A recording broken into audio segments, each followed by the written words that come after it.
I never thought I'd be the kind of person to write something like this down. I always used to laugh at creepypastas, those stories that tried too hard to convince you they were real. I told myself I'd never fall for one.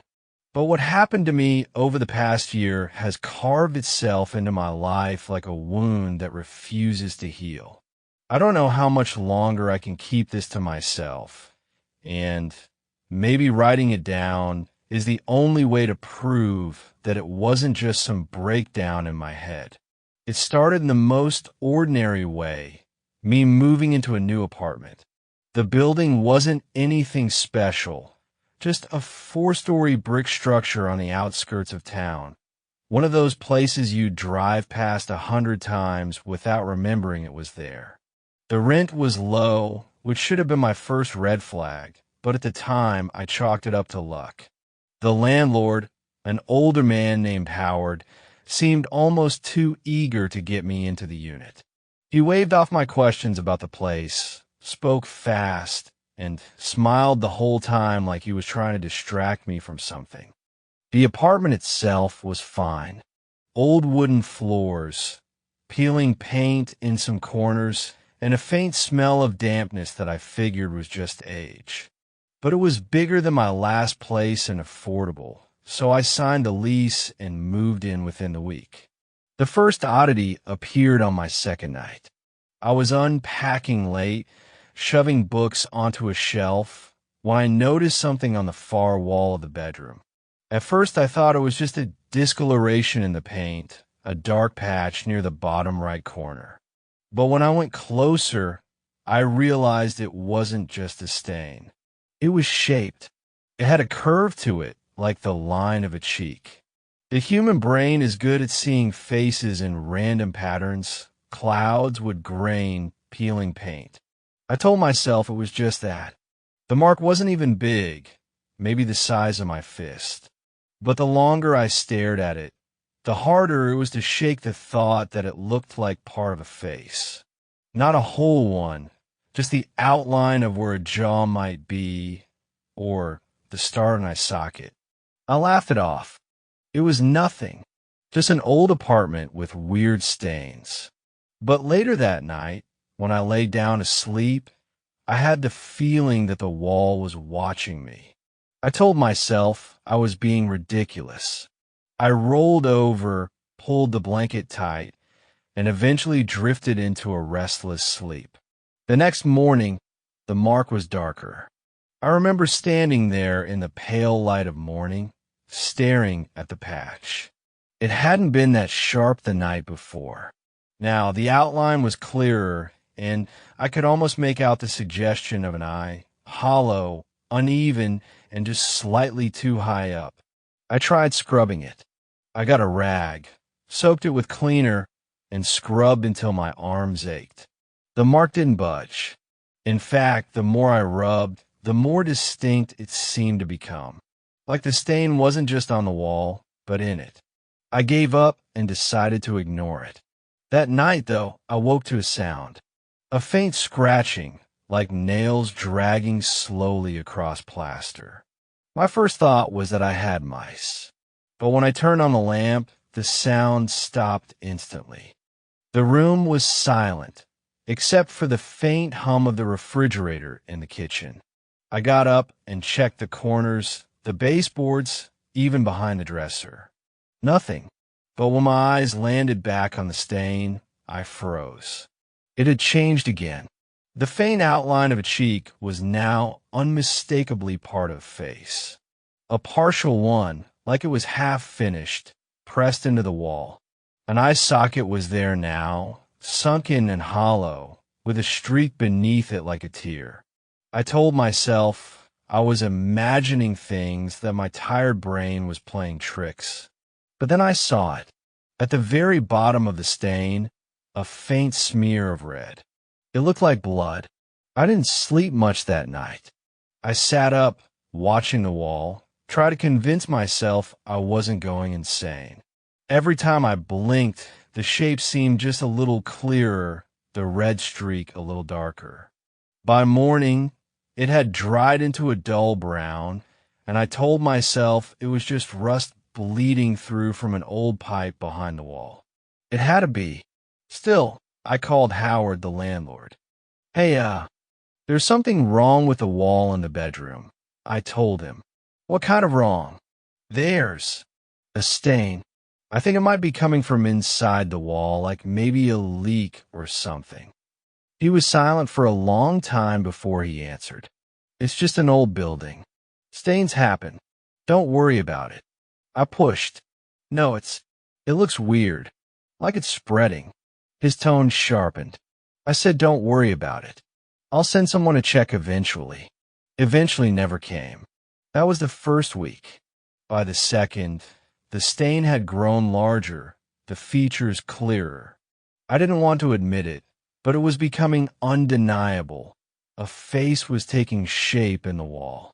A mouth half open. An eye that seemed to sink deeper into the plaster every time I looked at it. And always faint streaks of red, like the wall itself was bleeding. I started to feel sick in that apartment. Headaches, nausea, restless nights where I'd wake up gasping like I'd been holding my breath. Once I swore I heard a whisper, just a breath of sound, coming from the direction of the stain. But the worst part wasn't the sound. It was the feeling that it was watching me. That was when I began keeping the bedroom door closed at night, sleeping on the couch instead. But even then, I couldn't shake the sense that something was pressed up against the other side of the wall, listening, waiting. One night, I woke again to the scratching. This time it was louder, sharper, like fingernails dragging not across the wall, but through it. My heart raced as I sat there in the dark, every muscle tight. And then a thud, right where the face was. I jumped up, backed into the farthest corner of the room, staring at the door to the bedroom.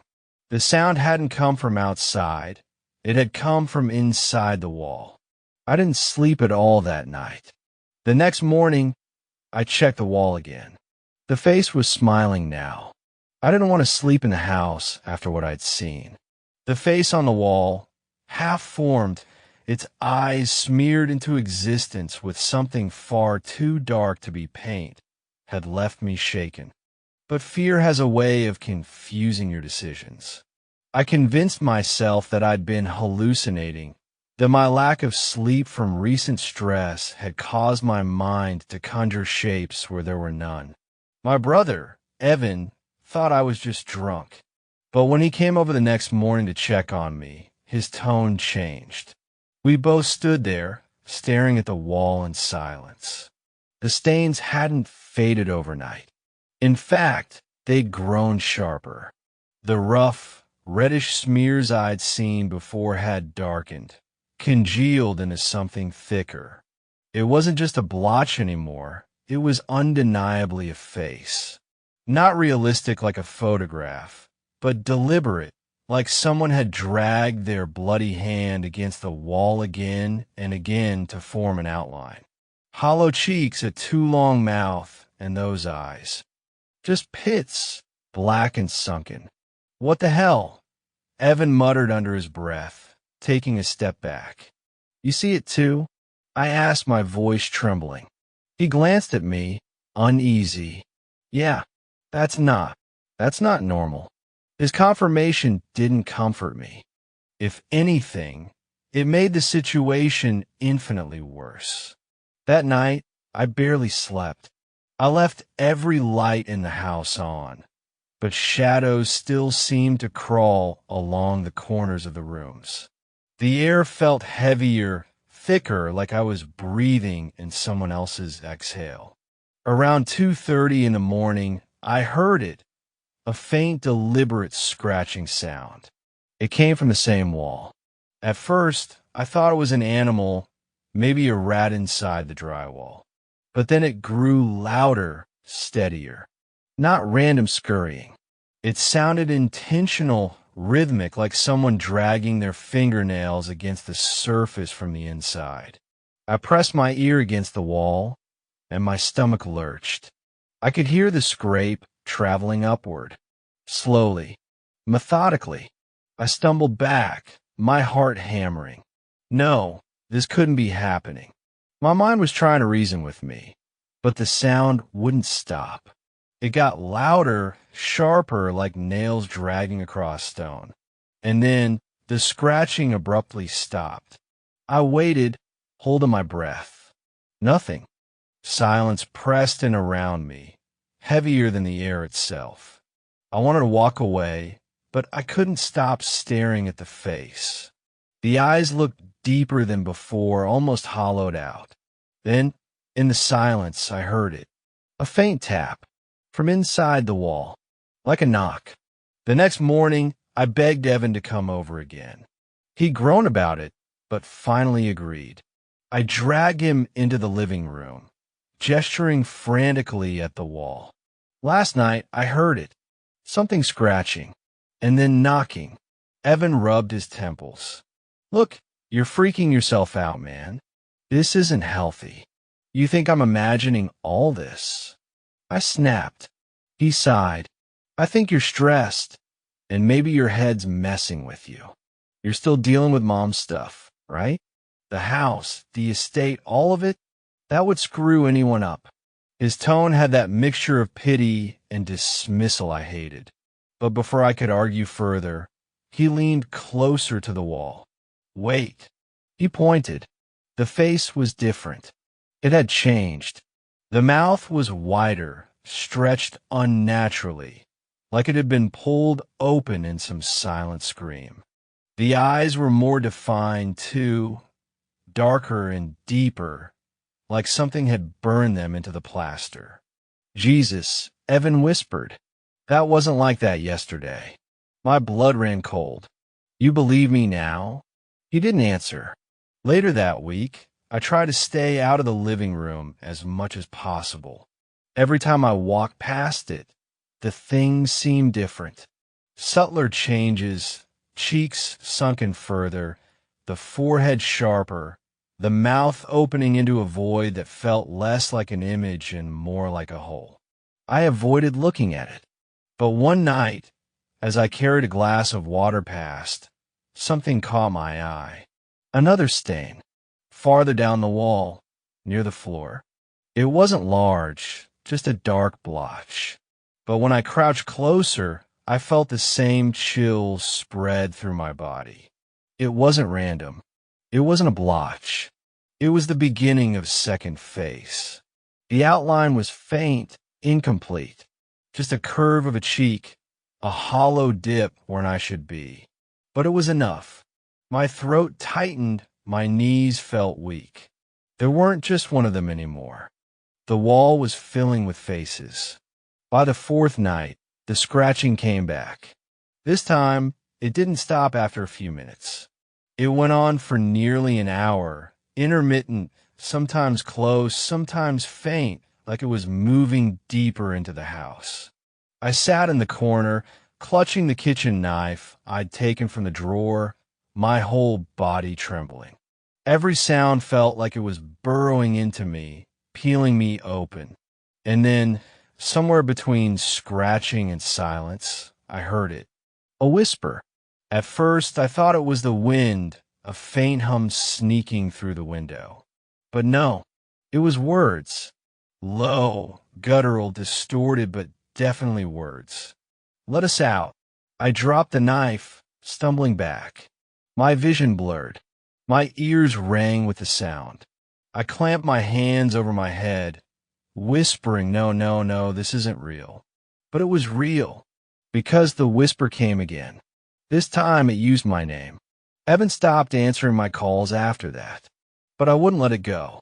I left him dozens of voicemails, begging him to come back. Finally, one evening, he showed up, his expression tight, irritated, like he'd only come to shut me up. Okay, he said, his voice sharp.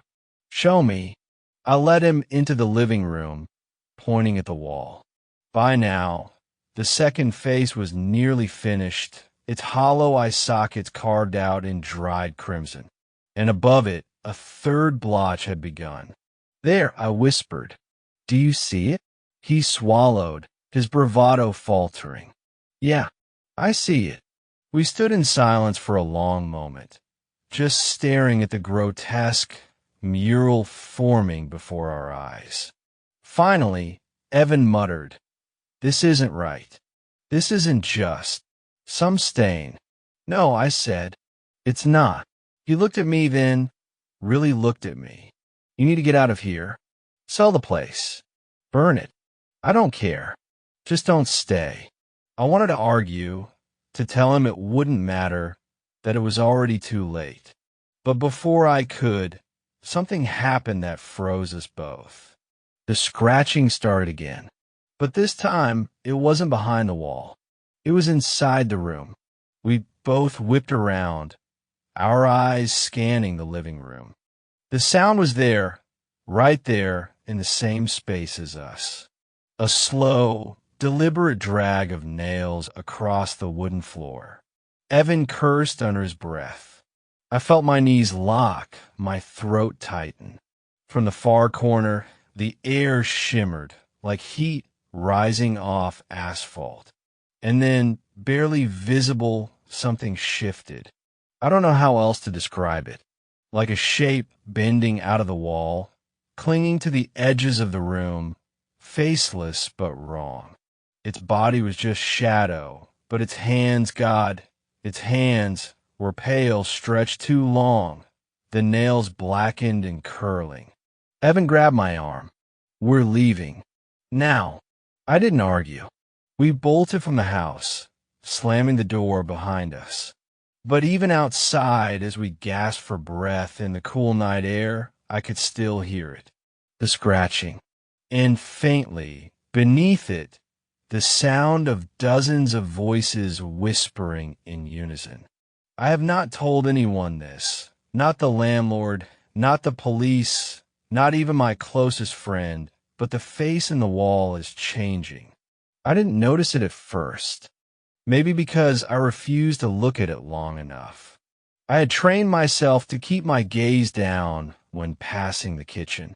The smudges of dried blood, the vague features, the hollow sockets where eyes should be, I could handle them if I didn't linger. But last night, when I returned from the grocery store, something felt different. The air in the apartment was heavy, thick with the copper tang of blood, even though I'd scrubbed the walls a dozen times. I froze in the hallway, bags cutting into my hands, because from the kitchen doorway, I felt it. Eyes. Not imagined, not paranoid. The distinct and suffocating sensation of something looking straight into me. I forced myself to step in, though every nerve screamed not to. And that's when I saw it. The face wasn't just on the wall anymore. The smears, once jagged and chaotic, had settled into deliberate strokes, dark and almost fresh-looking, glistening as if the blood had never dried. The mouth, which before had been an ugly curve, was now open. And the eyes, God help me, the sockets were deeper, darker. I swear I saw them shift as though the wall itself had depth. I dropped the groceries, one bag tearing open, apples rolling across the linoleum. My knees went weak. I wanted to run, but I couldn't. I just stood there, staring into that blood-drawn face, certain if I turned away it would lean forward out of the plaster. Then breathing, soft, ragged, wet, coming not from my own lungs, but from the wall. I snapped. I hurled the closest thing at hand, a jar of pasta sauce. The glass shattered against the wall, red spilling down over the features. For a moment, I thought I had destroyed it, but as the sauce dripped, the face reemerged beneath, unbroken. That was the first night I slept in my car. I told myself the next day I'd get help, report it, do something. But I didn't. I couldn't. How do you explain that your kitchen wall has a breathing face drawn in blood? No one would believe me. They'd write me off as unstable, maybe worse. And Deep down, I feared what might happen if I did tell someone. What if it got angry? So I avoided the kitchen. I ate takeout in bed. I brushed my teeth with bottled water. I told myself I'd just endure until I could find another place. But the face doesn't like being ignored. It's not contained to the wall anymore. The first time it followed me, I was in the shower. I kept the bathroom door open because I couldn't stand the idea of being sealed in. Steam filled the air, and for a moment I almost felt normal, relaxed. Then I noticed it, condensation forming on the mirror. That wasn't unusual, but the shapes were. A smear, a curved, two hollow ovals. The same face appearing in the fog glass. I stumbled back against the tiles, soap stinging my eyes. I blinked the steam away, but the face didn't vanish. It dripped down the mirror, trails running like veins of blood and water. I didn't dry off. I didn't even turn off the water. I ran out, soaked, and spent the night in the hallway outside my apartment. The second time, I was at work. I was sitting at my desk, exhausted, pretending to focus. The office was quiet, just the tapping of keyboards and the hum of the lights. I clicked open a file on my computer, and there it was embedded in a spreadsheet cell, faint and glitching, but unmistakable, the face. Its dark eyes blinked once, the whole screen warping for a second, before the numbers reappeared as if nothing had happened. I vomited in the bathroom afterward. I thought moving would solve everything. I packed what little I could into my car. I left behind my couch, my table, anything too large, anything that had touched that wall. I drove 4 hours to another city, rented a dingy one-bedroom with cash. The first night was blissfully quiet. No face, no blood, no breathing. Just silence. But the second night, I woke at 3:12 a.m. to a wet dragging sound. My new kitchen, small and windowless, sat across from the bedroom door. The sound came from inside it. I crept forward, barefoot, every step like walking on nails. The fridge door was ajar, and smeared across the white surface, drawn in something brown and crusted, was the face. Open mouth, hollow eyes, watching. I screamed so loud a neighbor banged on the wall, yelling at me to shut up. I didn't sleep again that night. It follows me. It's not the apartment. It's me. I can't escape it. The face appears everywhere now, in the patterns of spilled coffee, in shadows under street lamps, in cracks in the ceiling plaster. Always staring, always breathing. And it's closer. At first, it was only on walls. Then mirrors. Then screens. Now it appears on skin. I woke last week with scratches down my arm, shallow but bleeding, forming its outline. I think it's trying to come through. I can hear plaster cracking at night, faint scratching noises behind the walls of wherever I am. Sometimes I wake to the sensation of hot breath against my ear, though I'm alone. I've tried everything, scrubbing, burning, even praying. Nothing works. The more I fight, the stronger it becomes. And I've realized something terrible. It's not just a face. It's not just watching. It's learning. The features are sharper now, more human. It looks less like a smear and more like a portrait, like a person clawing their way through. I swear I've seen my own nose, my own jawline in the bloody strokes. The face in the wall is becoming me. I don't know how much longer I can keep writing this. Every time I glance at the page, I see the face in the letters, in the spacing, twisting my words into its own reflection. I can hear it now, even while I type. Not just breathing, whispering. My name. It wants me. And the worst part is, I think it already has me. Because last night, when I woke up in the dark, I wasn't staring at the ceiling anymore. I was staring from the wall, and my own face, painted in blood, stared back. I didn't sleep the night after the face showed up again in my bedroom wall. The blood had crusted into thick black streaks, and every time I closed my eyes, I swore I could hear faint scratching, like fingernails dragging against plaster. The sound seemed to come from inside the wall itself. I sat in bed with the light on, clutching my phone, staring at that place until the room turned gray with morning. By sunrise, the stains had dried to the point they almost looked like paint. Almost. The outline of the face remained unmistakable, distorted by the porous wall, but undeniable in its human shape. The hollows of the eyes were darker than the rest, sinking in like empty sockets. I thought about leaving again, packing a bag, and staying in a motel, but not formed in my stomach. Leaving hadn't worked before. The first time, I'd woken to that voicemail of whispering, a voice pressed too close to the mic. The second time, my laptop camera had clicked on by itself and showed me sitting in the motel chair, though I hadn't been near it. Wherever I went, it followed. It wasn't the house. It was me. Still, I called a contractor that morning. When he came, I tried to play it casual. Water damage, I told him, pointing at the wall. See how the paint is discoloring? Must be a leak behind there. The man, a heavy-set guy named Mike, squatted down and ran his gloved hand over the wall. His hand froze. This isn't water damage. I swallowed. Then what is it? He frowned and leaned closer. This is strange.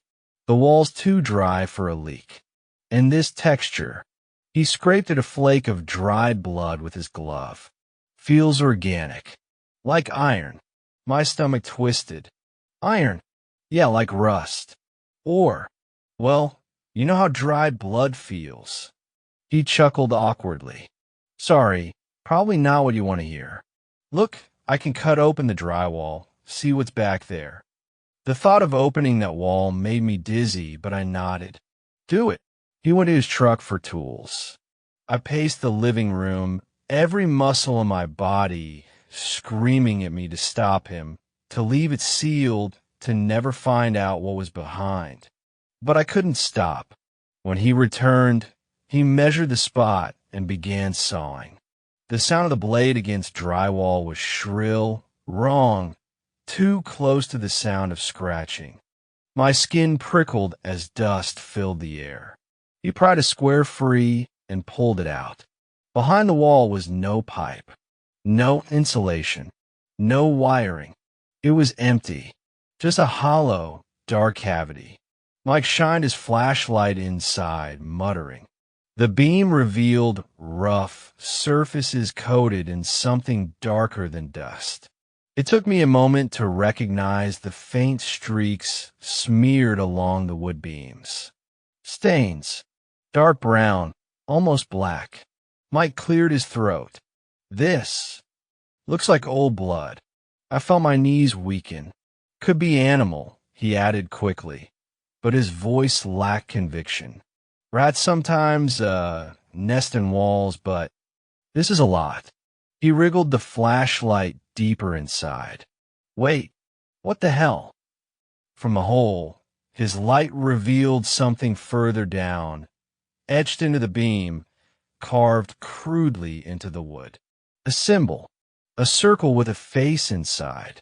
The same face, the same hollow eyes. I stumbled back. My breath came shallow, panicked. Mike leaned closer, squinting. Did someone draw this? Looks old. Like decades old. He turned to me. Man, who lived here before you? I don't know. I stammered. I never looked. It was a foreclosure. I didn't. He wiped sweat from his forehead, suddenly unsettled. Look, I'll patch this up for you, but honestly, You might want to find out what happened here. That night, I searched property records. The house had been built in 1964. The first owners lived here for only 3 years before selling suddenly. The records showed no reason. The next family lasted longer, but in 1979, the husband filed for divorce and left. In the 80s, the house went through a string of short-term owners. The foreclosure that led to me buying it wasn't the first. But there was one note buried in old county documents. In 1989, a death on property was reported. Female, age 32. No details. No name. The record ended there. I tried searching newspaper archives, but found nothing. It was as though the death had been scrubbed from history. The wall was patched, but the stains bled through within days. I stopped sleeping again. The face came back clearer. Sometimes it shifted, subtle changes in expression, lips parting slightly, brows furrowing as if alive. Worse, my electronics began acting strange again. My phone camera clicked on in the middle of the night, the flash illuminating the face on the wall for a split second. When I checked the photo later, the wall wasn't there. Instead, the image showed a woman's face pressed against the camera lens, eyes wide, mouth open, skin split at the corners of her lips as if torn too far. Her face was wet with blood. I dropped the phone, shaking. The next morning, I got an email from an address I didn't recognize. No subject line, no message body, just a single attachment, a photo of me sleeping. The angle was wrong. It was taken from inside the wall, through the spot where the face appeared. I slammed the laptop shut and screamed until my throat tore raw. I don't remember calling anyone, but my sister showed up that evening. She hadn't been to the house in months. "You look like hell," she said as soon as I opened the door. "What's going on with you?" I tried to explain, but she didn't believe me. I dragged her upstairs and showed her the wall. "It's just stains," she said gently. "You're not well. You need rest. Maybe a doctor." But when I turned away, I saw her eyes dart back to the wall with a flicker of unease. She stayed the night. For the first time in weeks, I thought maybe I wasn't alone. At 3:12 a.m., I woke to the sound of her screaming. I bolted from bed and ran to the guest room. She was standing in the corner, shaking violently, staring at the wall opposite her bed. The face was there, but not in dried stains. This time was wet, fresh blood dripping down, lines thick and glistening, as though someone had pressed their bloody face directly into the wall and dragged downward. The eye sockets were deeper, blacker, wide open. My sister sobbed, "It's looking at me." I pulled her out of the room, slammed the door, and locked it. But the sound of scratching began immediately from the other side. That was the moment I realized it wouldn't stop. No patching the wall, no fleeing the house. This thing wanted out, and it wasn't finished with me. I don't know how long I sat on the living room floor after the paramedics left. The walls felt closer, as if the whole apartment had shrunk in on itself, suffocating me inside. My hand still shook. They had taken the body away, or what was left of it, but the walls remained. The stains, the face, the impossible eyes staring out from the surface. None of it was gone. The police chalked it up as a tragic accident. Self-inflicted injuries, they said. They told me trauma can drive a man to gouge and tear at himself in ways no sane person could imagine. But what sane person would believe that someone could draw their own face into the wall with their own blood, detail by detail, stroke by stroke, until it looked like the wall itself was alive and staring back? They left me here, alone. That night, Silence never came. The apartment groaned with strange noises, wet, dragging sounds, the muffled scratching of nails against plaster, and the subtle hiss of breath leaking through cracks in the walls. My refrigerator hummed like something buried inside. It was alive. I heard footsteps when I tried to close my eyes, but when I opened them, the face on the wall seemed closer, not just painted, formed. The cheeks had risen from the plaster now, curved outward in faint mounts. The lips were cracked, peeling, as though the wall had grown skin of its own. The eyes, oh God, the eyes glimmered faintly when the light flickered, wet and alive like something beneath the surface was pressing forward. I pressed my hand against the face, trembling, and the plaster felt warm. The following days blurred together. I didn't leave the apartment. Every time I thought about opening the door, I heard a breath at my neck, or a whisper curling from the corner of the room. Stay. The food in my fridge went untouched. The hum grew louder, rattling my bones. One night I opened it, and the air inside rushed out, not cold, but hot, damp, smelling like copper. My shelves were empty. No food, no cartons, no bottles. Only strips of something red clinging to the racks. When I touched them, they curled and hardened like fingernails. I vomited in the sink. But worse than that was what had appeared on the wall opposite my bed. Another face. This one was half-formed, the blood strokes sloppy at first glance, but the longer I stared, the clearer it became. It was my face. Not the me that I saw in the mirror, but a distorted version. Eyes hollowed, mouth torn too wide, teeth stained black. The shape of my jaw jutted unnaturally, like something had chewed it raw from the inside. The wall wanted me to see myself dead. And then the voices began. They didn't come from outside. Not through the door. Not from neighbors. They came directly from the walls. They whispered in my own voice sometimes, murmuring things I'd never said but somehow remembered. You'll join me. They can't hear you out there. The wall knows what you've done. Sometimes the whispers weren't mine. They were deeper, heavier, thick with saliva, breathing between words like something suffocating but still alive. I cover my ears. I smash my hands against my head. But the voices didn't come through sound. They came through the walls themselves, vibrating into my skull. The faces multiplied.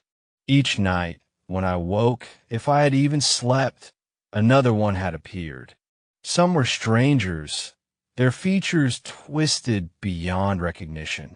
Others were people I knew, my mother, my brother, old classmates, co-workers. And they were all drawn in the same way. Bloody, fleshy strokes that glistened in the dark as though still wet. The more I stared, the more I swore they blinked. I stopped sleeping altogether. Time broke down. My body was weak, my head pounding constantly, but I couldn't close my eyes. Every time I did, I saw myself standing inside the walls, trapped behind the faces, screaming without sound. On the fifth night, without sleep, I tried to leave. I gripped the door handle, heart pounding, and when I turned it, the metal was slick. My hand came back red. Blood smeared across my palm. The handle had split open, veins and sinew pulsing where brass should have been. I screamed and stumbled backward. The walls rippled. They didn't just hold faces now, they were breathing. Slow, heavy collective breaths, as if the entire apartment was a single body with lungs pushing against plaster skin. And from every face, all at once, the mouths opened. The sound that poured out wasn't a scream. It was worse. It was the wet sound of teeth grinding against bone, nails tearing at flesh, and underneath it all, my name whispered over and over in 100 distorted voices. Adam, Adam, Adam. I don't know when I fell. The floor gave way beneath me like it wasn't solid anymore, and I dropped into a cavity of raw meat and stone. The walls weren't walls. They were skin stretched thin, pulsing with veins. The air stank of rot and copper. The faces turned toward me from every direction. They pressed outward, mouths opening, stretching thin layers of skin until they tore. And behind those tears, I saw eyes. Thousands of eyes staring, watching, hungry. I tried to crawl, but the ground was slick soft.